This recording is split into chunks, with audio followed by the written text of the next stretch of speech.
오늘 말씀은 주님이 없이는 이라는 제목을 가지고 함께 은혜를 나누고자 합니다.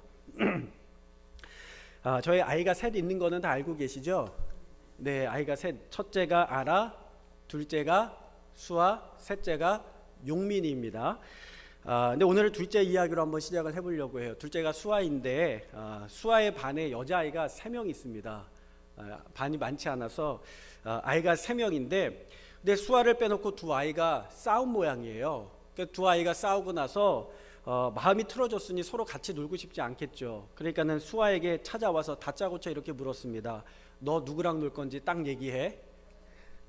그러니까 수아가요 고민이 된 거예요. 이 어린 나이에 굉장한 고민이 된 겁니다. 왜냐하면 이 아이랑 놀면 저 아이랑은 못 놀고 저 아이랑 놀면 이 아이랑은 못 놀게 되니까 고민이 돼서 엄마한테 와서 물었어요. 엄마 이럴 땐 어떻게 해야 돼? 하고 이렇게 물으니까요 엄마가 어려웠나 봐요. 아빠가 잘하니까 아빠한테 가서 물어보려.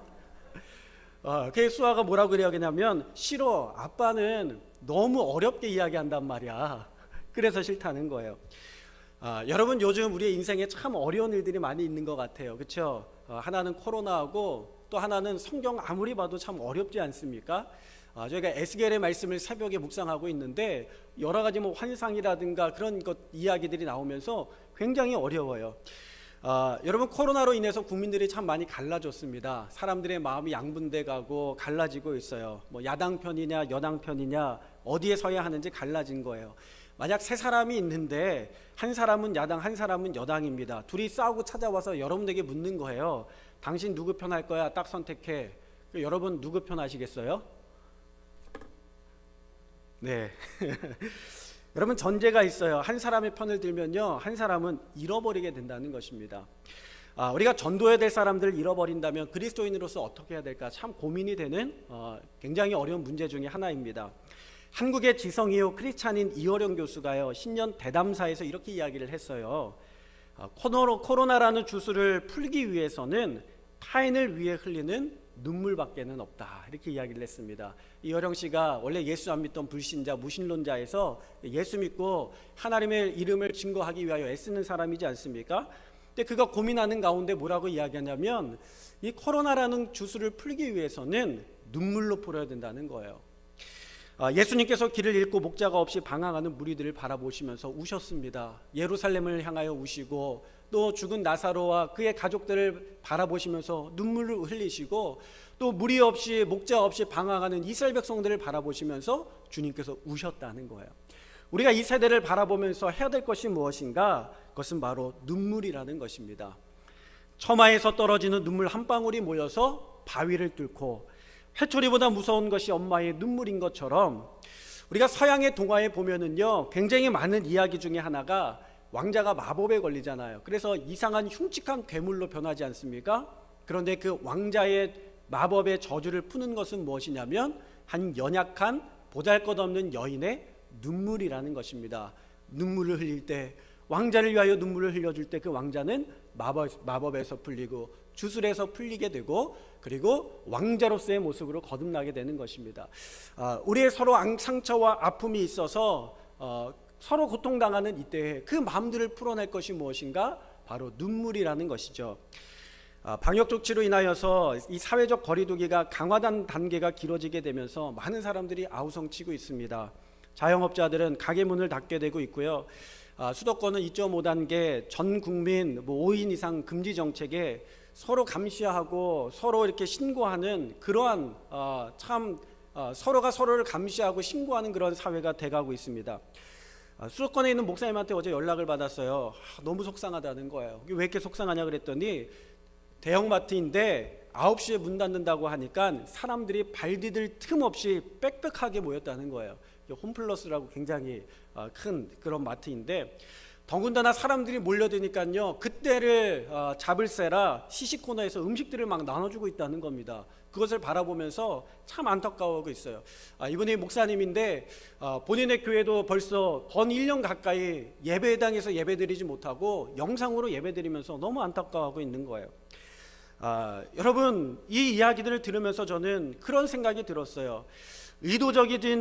의도적이지 않든지 방역 정책이 사람들을 갈라놓고 그리고 경제 형편들을 갈라놓고 사람들의 상처들을 갈라놓고 있다는 생각이 듭니다. 오늘도 방역 수칙으로 인하여서 가정에서 예배드리고 현장에서 또 예배당에서 예배드리지 못하는 많은 사람들이 있어요. 또 영상 예배를 할 수 없어서 혼자 집에서 찬송 부르고 말씀 보면서 그렇게 예배드리시는 분들이 있습니다. 하나님 앞에 예배하지 못하는 성도님들을 생각하면서 참 마음이 아프고 참 가슴이 먹먹합니다. 어제 한 성도님과 이야기하는데 우리가 주일날 와서 얼굴 보고 하나님 얼굴 보고 우리 서로 성도님들 얼굴 보는 것이 기쁨인데 그것을 하지 못하게 돼서 마음이 참 얼마나 아픈지 모른다며 안타까워하셨습니다. 우리가 서로의 얼굴을 바라보면서 신앙생활할 때 그게 위로가 되고 우리의 삶의 어려움을 이겨낼 수 있는 힘이 되지 않습니까? 수많은 사람들이요 백신을 기다리고 있어요. 백신만 기다리고 있어요. 정부도 조금 늦었지만 이제 백신을 구하려고 하고 있습니다. 그 백신이 나오면 코로나가 종식될 거라고 생각을 하고 있어요. 분명히 끝날 겁니다. 그런데 문제가 있어요. 이 일들로 인하여서 상처받고 갈라진 사람들의 마음은 무엇으로 치료할 수 있겠습니까? 백신을 맞는다고 치료될 수 있을 것 같지는 않아요. 이런 이야기는 조금 조심스러울 수 있지만 정부가 방역을 위하여서 그 행정조치로 칼같이 사람들과 공동체를 절단하지 않았으면 좋겠습니다. 좀 쓴소리를 하자면 이 칼에 눈이 있어서 사람들을 좀 가리는 것 같아요. 그래서 이 정부가 안일하게 백신이면 된다는 생각을 가지고 있는 것 같은데 그런 것들을 좀 버렸으면 좋겠어요. 어떻게 해서든지 갈라진 사람들의 마음을 붙이고 하나 되게 하고 회복시키고 무너져 버린 사람들의 경제적인 기반들을 세워주는 데 관심을 갖지 않는다면 백신이 나와서 이 코로나가 종식된다 할지라도 이 나라는 굉장한 혼란함과 어두움과 아픔 가운데 놓여지게 될 것입니다. 여러분 이 시대를 살아가는 우리는 어떻게 살아가야 될까요? 어떤 마음을 가지고 살아가야 될까요? 제가 코로나에 걸린 주변의 사람들의 이야기를 들어보았습니다. 우리 교회 안에도요 확진자가 걸렸던 그 직장에서 함께 일했던 분이 계세요. 그분이 그 이야기를 들으면서 같은 직장의 사람이 확진되었다는 이야기를 듣고 검사를 받으라는 문자를 왔을 때 손이 떨리고 가슴이 떨리고 심장이 떨려가지고 굉장히 두렵고 떨렸다는 것입니다. 여러분 사람들이요 이렇게 이야기해요. 코로나에 확진되었다고 하면 비난하지 않습니까? 왜 그런 데를 갔어? 왜 거길 가가지고 걸려왔어? 근데 여러분 장소가 문제가 아닌 것 같아요. 어디에서든지 우리가 걸릴 수 있는 것입니다. 사람들이 교회 이야기를 자꾸 하는데 사실 예산에서는요 가만히 보면 교회 안에서 확진된 사람은 단 한 사람도 없습니다. 그렇죠? 믿으시면 아멘 하시기 바랍니다. 이거 뭐 아멘 할 것도 없어요. 맞아요.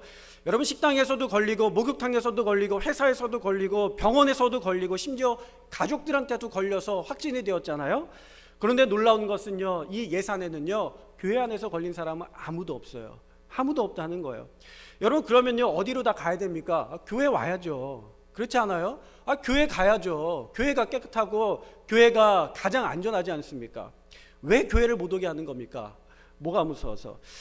아까 말씀드린 것처럼 확진자가 병원에 잠깐 다녀갔는데 하필이면 확진자가 있었던 곳에 있었던 거예요. 그게 걸렸다는 것입니다.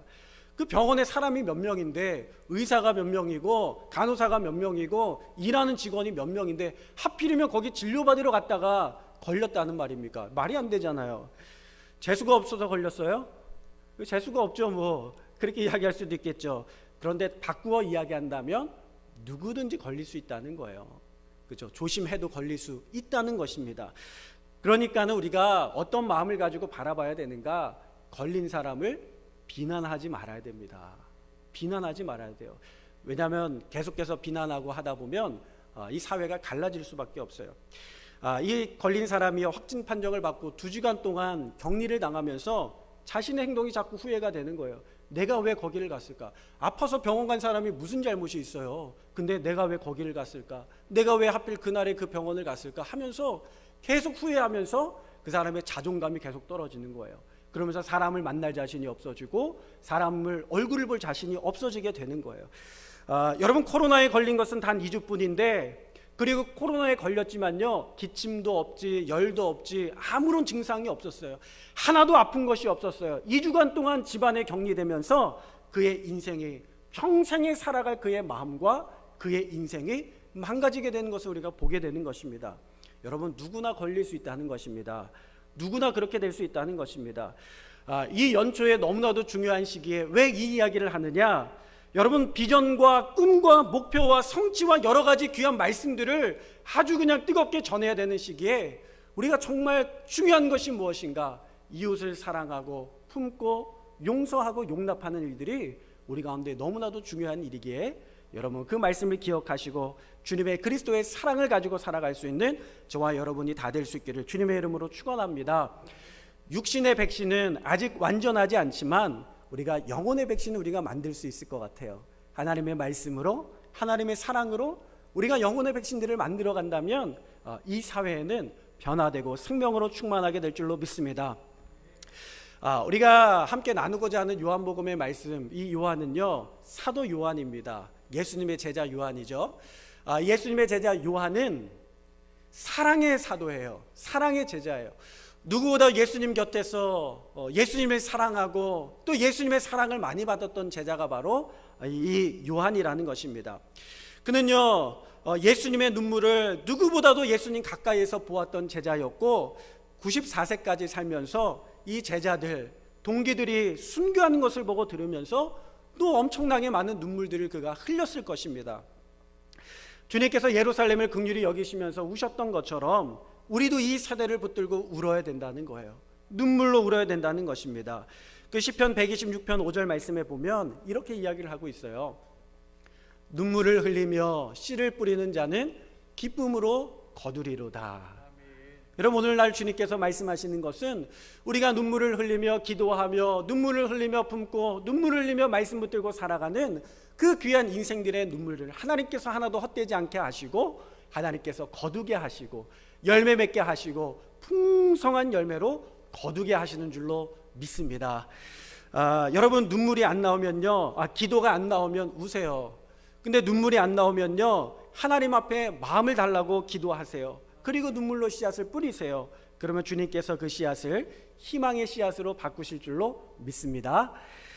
여러분, 둘째로 어려운 것이 뭐냐면 성경인 것 같아요. 성경. 하나님의 말씀 볼 때마다 새롭고 볼 때마다 처음 보는 것 같고 볼 때마다 어떤 부분은 참 이해가 되지 않는 부분이 있습니다. 성경을 보려면요, 하나님께서 영으로 부어주시고 성령으로 깨닫게 해주셔야지 우리가 이 성령을 볼 수가 있게 되는 거예요. 예를 들면 성경에 여러 인물들의 이야기가 나오는데 신앙생활을 오래 해도 누가 누군지 가끔 헷갈리는 사람들이 있잖아요. 모세는 산수를 잘 못해서 모세인가? 미리암은 미리아라서 미리암인가? 노아의 방주가 인류 최초의 동물원이라면서 하면서 이렇게 물어보시는 분들이 계세요. 여러분, 굉장히 헷갈리고 어렵잖아요. 그런데 이 성경을 가장 쉽게 설명한 사람 중에 하나가 누구냐면 예수님의 제자인 요한이라는 사람입니다. 이 요한이 성경을 너무나도 쉽게 설명해주고, 우리가 잘 알고 있는 말씀이 뭐냐면 요한복음 3장 16절의 말씀이잖아요. 하나님이 세상을 이처럼 사랑하사 독생자를 주셨으니 이는 저를 믿는 자마다 멸망하지 않고 영생을 얻게 하려 하심이라. 여러분, 오늘 우리가 읽은 말씀 요한복음은요 아주 큰 의미가 있는 말씀입니다. 예수님의 사랑을 가까이서 듬뿍 받았던 예수님의 제자 요한이, 그것도 노인이 다 되었을 때에 기록한 복음서이기 때문에 그래요. 그만큼 원숙한 복음이라고 할 수 있어요. 오늘 사도 요한이 무엇으로 시작을 하는가? 우리 1절의 말씀을 다 같이 함께 읽어보도록 하겠습니다. 우리 1절입니다. 시작. 태초에 말씀이 계시니라.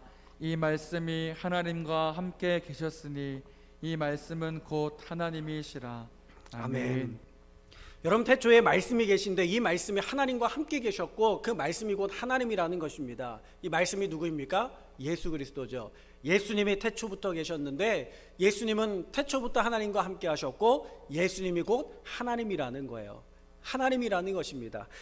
여러분, 이 말씀은 창세기 1장과 병행하는 말씀인데요, 하나님께서 천지를 창조하시기 전에 땅이 혼돈하고 공허하고 흑암의 어둠이 가득한 그때에, 세상이 무질서와 혼돈으로 가득한 그때에 빛이 있으라 하시는 주님의 말씀이 임하셨고 그 순간에 모든 혼돈과 질서는 사라지게 되고 하나님의 질서의 천지가 창조되게 된 줄로 믿습니다.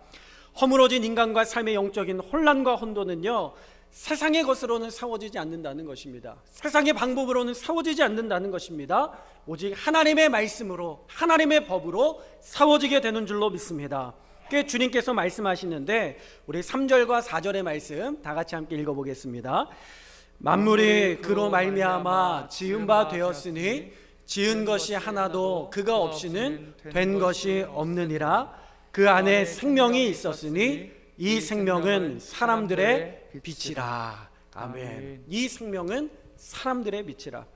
하나님의 말씀으로 세상이 지어지고 하나님의 생명인 사랑으로 완성이 되었다는 것입니다. 여러분, 강원도 화진포에 가면 굉장히 유명한 별장지대가 있습니다. 이승만 대통령의 별장도 있고요, 이기붕 전 부통령의 별장도 있고, 심지어 김일성의 별장도 이 화진포에 있습니다. 그런데 원래 이곳은요, 선교사들의 쉼터였습니다. 선교사들이 이 땅 가운데 와서 선교 사역을 감당하다가 안식년이라든가 또 풍토병에 걸려서 고통당하고 있을 때 이곳에 가서 쉬면서 치료를 받았던 곳이 바로 이 화진포의 별장이었어요.